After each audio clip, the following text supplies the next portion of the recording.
Bonjour et bienvenue à la section 2.8. On va parler de poids apparent et de gravité artificielle. Deux objectifs ici, déterminer ce qu'on appelle le poids apparent d'un objet et le différencier du poids réel. Donc commençons par le plus simple, le poids réel. Le poids réel s'obtient, par exemple, par une balance qui mesure la masse d'un objet pendant que l'objet est au repos, pendant qu'il est immobile. Qu'est-ce qu'elle fait, la balance? Eh bien, c'est un outil qui mesure la force normale de la pomme. On sait que la pomme est sur la balance, donc elle va pousser sur la balance vers le bas. C'est une force normale. Et donc, la balance va mesurer cette force normale-là. Elle divise par 9,8 et ça nous donne la masse de la pomme. Bien sûr, la masse qu'elle nous retourne ici va correspondre à la masse de la pomme pendant qu'elle est au repos. Et donc, la force normale qu'on va mesurer ici sera le poids réel de l'objet. Donc, de façon générale, on peut dire que le poids réel d'un objet, c'est mg. C'est la force gravitationnelle qu'on est habitué là, de rencontrer dans nos exercices. Donc, m fois g. Par contre, si je décide de prendre la balance ici, que je l'insère à l'intérieur d'une fusée qui est en train d'accélérer vers le haut, là, qu'est-ce qui se passe? Il se passe que la normale que la pomme fait sur la balance va être plus grande. Pourquoi? Eh bien, parce que si on fait la somme des forces en Y, ici, on va avoir une accélération en Y. Si j'ai une accélération en Y, la force normale ici n'est plus égale à mg, tout simplement. Ça va être égal à l'accélération plus mg, essentiellement. Okay? Je ne le démontre pas, mais si on avait à le faire, vous pouvez me croire sur parole, ça serait plus égal à mg, tout simplement. Donc, dans une situation comme ça, la force normale n'est plus égale au poids réel. C'est ce qu'on dit ici. Donc, dans une situation comme ça, la force normale, on va dire que ça correspond au poids apparent. Okay? Donc, le poids apparent, c'est la normale, tandis que le poids réel, c'est mg. Donc, il faut bien faire la distinction entre ces deux poids-là. Donc, faisons un exemple. Albert, dont la masse est de 90 kg, est debout sur une balance calibrée en newton. On désire déterminer la valeur que la balance indique si elle se trouve sur le plancher de la salle de bain et B, si elle se trouve dans un ascenseur qui se déplace vers le haut et qui freine autour de 2 mètres par seconde carré. Donc, je vous rappelle que la balance, qu'est-ce qu'elle fait? Elle mesure la force normale qui est ici. Okay? Donc, commençons par répondre sur le plancher de la salle de bain. De façon générale, on peut appliquer la somme des forces en Y sur Albert ici. On a la force normale vers le haut, positive, moins mg, parce que pointe vers le bas, est égal à masse fois accélération en Y. Notre but, c'est d'isoler la force normale, parce que c'est ça que la balance mesure, c'est ça qu'elle va pouvoir indiquer. Donc, j'envoie mg du côté droit, ça fait mg plus MY, puis là, on peut mettre en évidence la masse ici. Okay, donc, ça, c'est pour un cas général. Donc, dans notre cas en A, quand la balance se trouve sur le plancher de la salle de bain, ben, c'est dans un cas où est-ce qu'il n'y a pas d'accélération en Y. Hein? Ça ne bouge pas en Y dans notre salle de bain, habituellement. Il n'y a pas d'accélération. Donc, dans cette situation-ci, si je remplace mon accélération par 0 ici, on retrouve ce qu'on est habitué de trouver dans une situation comme celle-là, que la force normale, ici, est égale à mg, tout simplement. Donc, masse fois g, ça donne 882 newtons. Donc ici, étant donné qu'on est au repos, ce que la balance mesure, elle mesure la normale, elle mesure le poids réel, parce que le poids réel, c'est mg.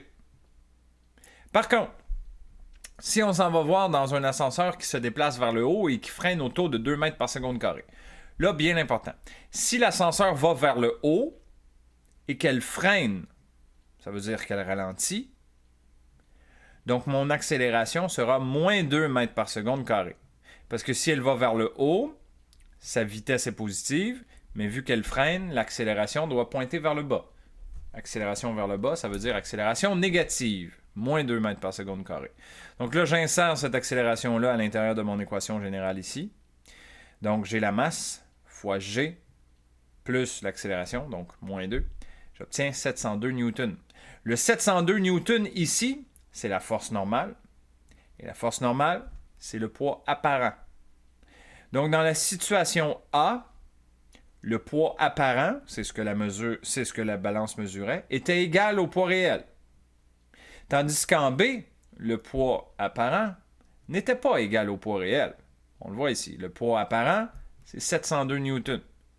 Donc, ça veut dire que quand Albert est dans l'ascenseur qui se déplace vers le haut et qui freine, Albert va avoir l'impression d'être plus léger. Parce que le poids apparent était plus petit, dans cette situation-ci, que le poids réel. Puis peut-être que vous avez ressenti ça quand vous prenez l'ascenseur. Hein? Quand l'ascenseur démarre, mettons qu'elle monte, quand l'ascenseur part, pendant un bref instant, c'est pas long d'habitude, ça dure 2 secondes, là, vous vous sentez écrasé un peu au sol, vous vous sentez plus lourd que d'habitude. Et à l'inverse, quand l'ascenseur arrive en haut et que là, elle freine, bien là, soudainement, oups, on se sent plus léger. Encore une fois, pendant juste 2 secondes. C'est dû à ça. C'est dû à la comparaison entre le poids apparent et le poids réel. Dans un cas plus extrême, on va voir qu'est-ce que ça veut dire la pesanteur. L'ascenseur dans lequel Albert se trouve brise et tombe en chute libre. Puis Albert est toujours à l'intérieur de l'ascenseur. Donc il tombe en chute libre. Si je reprends mon cas général de tantôt, là, sur la balance par exemple, là, donc je repars de cette équation-là, pendant qu'il est en chute libre, quelle est son accélération en Y? Ben, c'est une chute libre, donc c'est moins 9,8 mètres par seconde carré. Si je rentre ça dans mon équation ici, j'obtiens que ma normale est égale à la masse fois G moins mon accélération de 9,8. Donc, j'obtiens une force normale égale à 0. Donc, pendant que l'ascenseur est en chute libre, Albert n'aura aucun poids apparent. Donc, il se sentirait essentiellement flotter dans l'ascenseur pendant qu'il est en chute libre. C'est ce qu'on appelle l'apesanteur. Okay? Il ne ressent pas aucun poids. Donc, on dit que son poids apparent est égal à 0 parce que sa normale est égale à 0. C'est ce qu'on appelle l'apesanteur. Il va se sentir flotter. Si je veux comparer le poids apparent avec le poids réel, il existe essentiellement 4 situations, comme on vient de voir. On va les résumer dans cette diapo-là. Tout d'abord, on peut rappeler que la sensation de poids que nous avons dans la vie de tous les jours dépend essentiellement juste de la force normale que le sol exerce sur nous. En ce moment, vous êtes assis dans votre chaise ou sur votre fauteuil, peu importe. Je considère que vous êtes au repos. Si vous êtes au repos, vous n'avez pas d'accélération. Donc, présentement, ce que vous ressentez, c'est la force normale que votre chaise fait sur votre corps. Et vous êtes donc dans un cas où est-ce que votre poids apparent, la force normale que vous ressentez, est égale à votre poids réel, mg. Donc, ça, c'est votre cas en ce moment. C'est aussi le cas d'une personne qui serait dans un ascenseur allant à vitesse constante. Si l'ascenseur va à vitesse constante, on n'a pas d'accélération, donc on retrouve notre situation poids apparent égal à poids réel.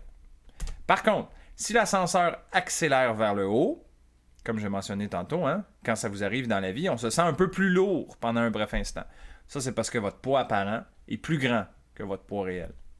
À l'inverse, si l'ascenseur accélère vers le bas, comme notre exemple avec Albert, il se sentait plus léger que son poids réel, donc ses poids apparents plus petits que poids réel. Et finalement, le 4e cas, quand on est en apesanteur, imaginons qu'on est en chute libre, ça arrive aussi quand on saute d'un avion pour faire du parachute, par exemple. Pendant qu'on est dans les airs et qu'on tombe, on n'a aucune force normale, hein, parce qu'on n'est pas appuyé sur aucun plancher, sur aucun mur. Donc, pas de force normale, ça veut dire qu'on n'a pas de poids apparent. Si j'ai pas de poids apparent, je suis en apesanteur. Mais par contre, mon poids réel, lui, n'est pas nul. Mon poids réel continue d'être mg. C'est mon poids apparent qui est nul quand on est dans chute libre. Deuxième exemple, dans une situation de mouvement circulaire.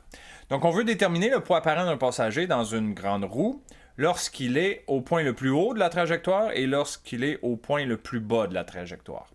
Donc ici, on donne le rayon de la grande roue, on donne la vitesse de rotation là, des passagers qui sont à l'intérieur de la grande roue. Et regardons en A quand on est au point le plus haut de la trajectoire. Donc quand on est ici en haut. Nos deux forces, c'est la force normale de la cabine hein, qui nous pousse vers le haut et la force gravitationnelle, bien sûr, qui nous attire vers le bas. Notre système d'axe ici, il faut qu'on choisisse un R' qui pointe vers le bas. Parce que n'oublions pas que R' pointe toujours vers le centre de la trajectoire. Donc, si je suis en haut, le centre de la trajectoire, il est ici, donc il est vers le bas. Donc, mon R' pointe vers le bas. Ensuite, on fait une somme des forces dans cette direction-là, direction R'. Direction R', on se souviendra que c'est de l'accélération centripète, donc c'est égal à mv carré sur R. Et, somme des forces en R', on a la force gravitationnelle, mg, qui est positive parce qu'elle pointe dans le même sens que mon axe R', tandis que ma force normale, elle, est négative parce qu'elle pointe vers le haut. Donc ça, c'est mon équation. Maintenant, ce que je veux faire, c'est trouver le poids apparent. Le poids apparent, c'est la force normale. Donc, on va isoler la force normale, voilà, puis on remplace avec les chiffres qu'on connaît, le rayon, la vitesse, et la masse d'Albert, oui, c'est encore 90. On ne la donne pas dans l'énoncé, mais c'est encore le 90. Là. Donc, on fait le calcul, on obtient 881,9 newtons. Donc, Albert, tantôt, on se souvient que quand il était au repos, son poids réel, c'était 882 newtons. Donc, dans cette situation-ci, quand il est en haut de la grande roue, il se sent plus léger que quand il est au repos. Donc, son poids apparent ici est un petit peu plus petit que son poids réel. Pas beaucoup, mais juste pour dire. En fait, c'est dû au fait essentiellement que la grande roue ne tourne pas très vite.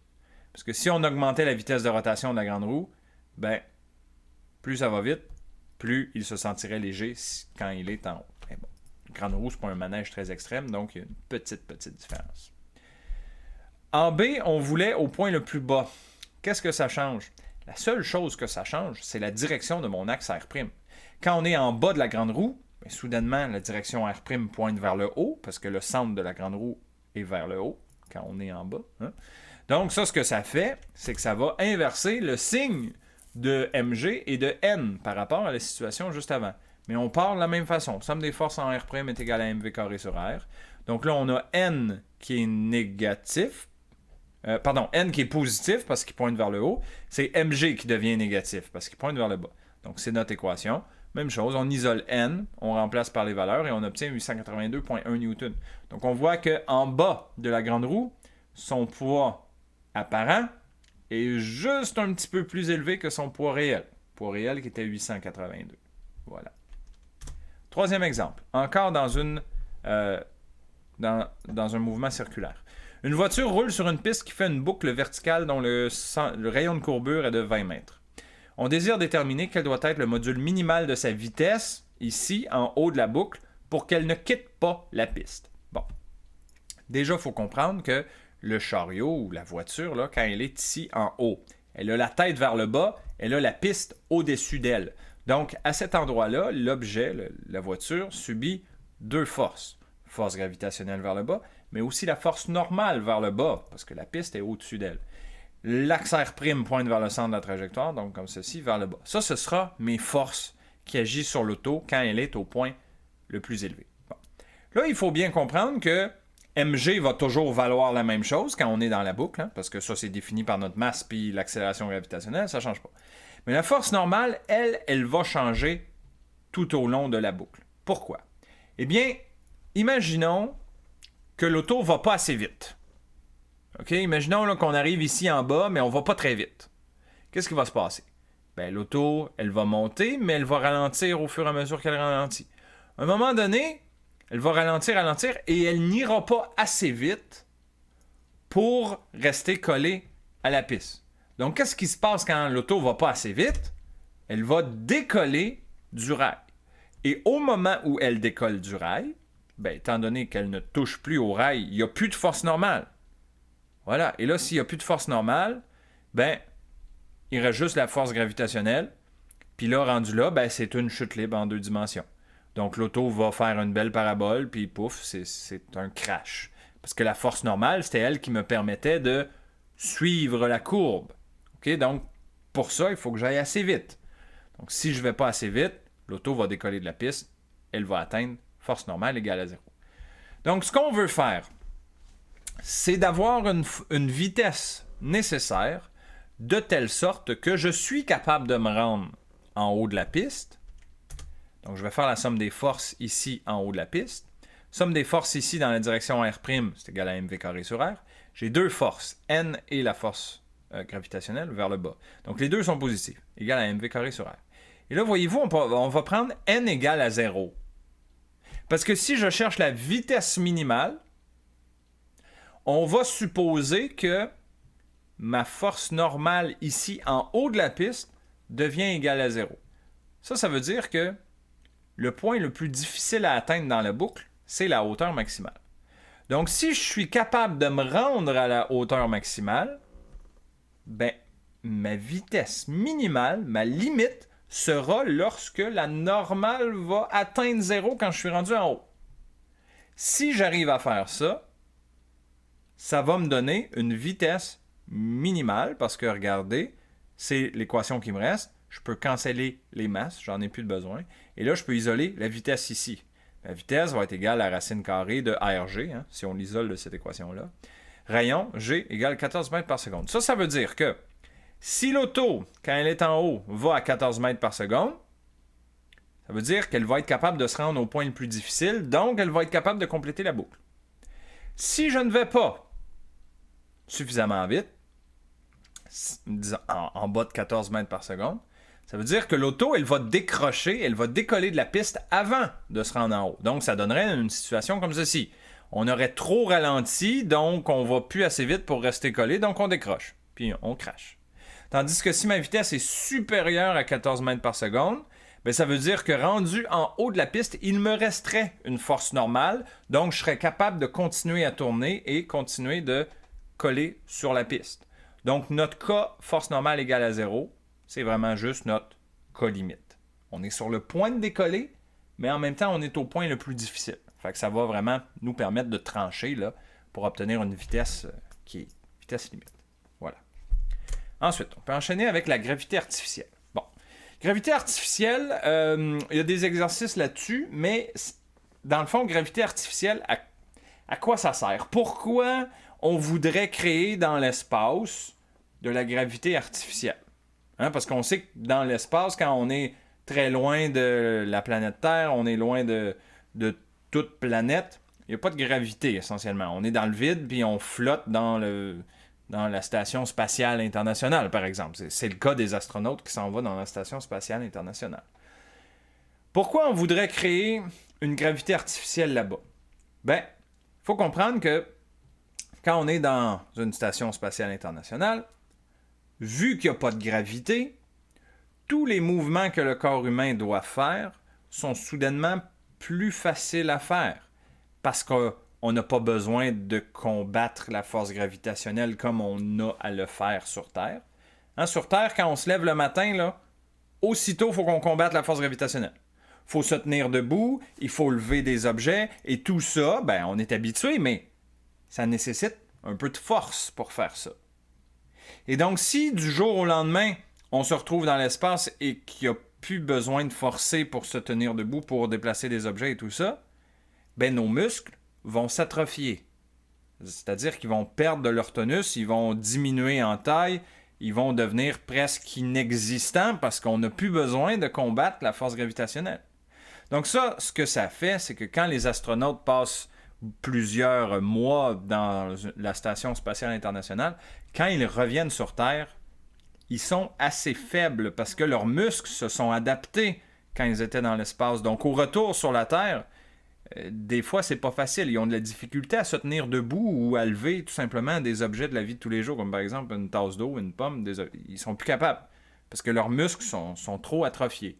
Donc, l'intérêt de faire de la gravité artificielle dans l'espace, c'est qu'on permettrait de simuler de la gravité. Donc, ça permettrait d'éliminer ce problème-là d'atrophie musculaire, entre autres. Il y en a d'autres, mais bon, là, je ne passerai pas trop de temps à parler là-dessus. C'est pas un cours d'astrophysique quand même, là. Mais bon, voici pourquoi on voudrait faire de la gravité artificielle. Comment on peut faire de la gravité artificielle? On peut le faire essentiellement en faisant tourner les objets dans l'espace. Si vous vous souvenez de notre problème du rotor, on faisait tourner les personnes dans un grand cylindre. Qu'est-ce qui se passait? Les gens se sentaient, par inertie, ils se sentaient collés au mur. Donc, on pourrait imaginer que, puisqu'ils se sentaient collés au mur, c'est comme si on avait créé, là je mets beaucoup de guillemets, là, c'est comme si on avait créé une fausse force gravitationnelle vers les murs du rotor. Mais c'est essentiellement la même chose qu'on va faire pour créer la gravité artificielle dans l'espace.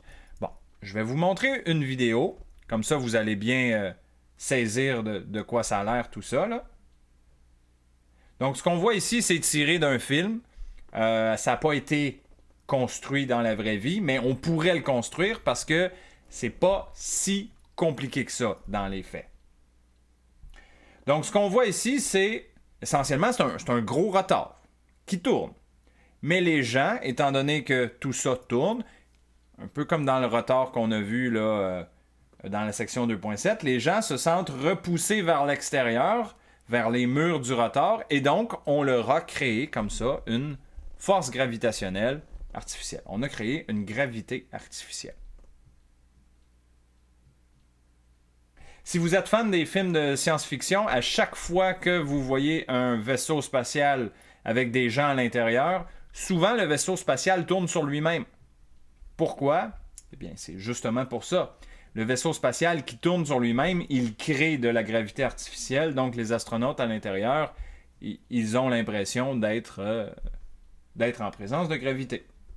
Voilà. Enfin, je vais l'arrêter ici. Ça vient du film Mission to Mars, si jamais ça vous intéresse. Sinon, le film Interstellaire aussi, il montre bien ce phénomène-là, de telle sorte qu'ils font tourner leur vaisseau pour créer la force gravitationnelle. Notre prochain exemple est justement en lien avec la gravité artificielle ici. Loin dans l'espace, à un endroit où on peut considérer que le champ gravitationnel est nul, Albert se trouve à l'intérieur d'un cylindre creux de 30 mètres de rayon qui tourne sur lui-même autour de son axe avec une vitesse constante. Quelle doit être la période de rotation du cylindre pour qu'Albert ait un poids apparent égal à son poids réel? Très bien. Donc, on va retourner avec la tablette. Voilà, comme ça. Donc, on a notre cylindre. Albert, il est ici. Quelle est la seule force qui agit sur Albert? Ben, c'est la force normale. Il n'y a même pas de force gravitationnelle parce qu'il est dans l'espace. Voilà. Ça veut dire aussi que mon axe R', qui pointe vers le centre de la trajectoire, est dans la même direction que ma force normale. Ensuite, on fait la somme des forces dans l'axe R', est égal à mv carré sur R. Ma seule force ici, c'est la force normale.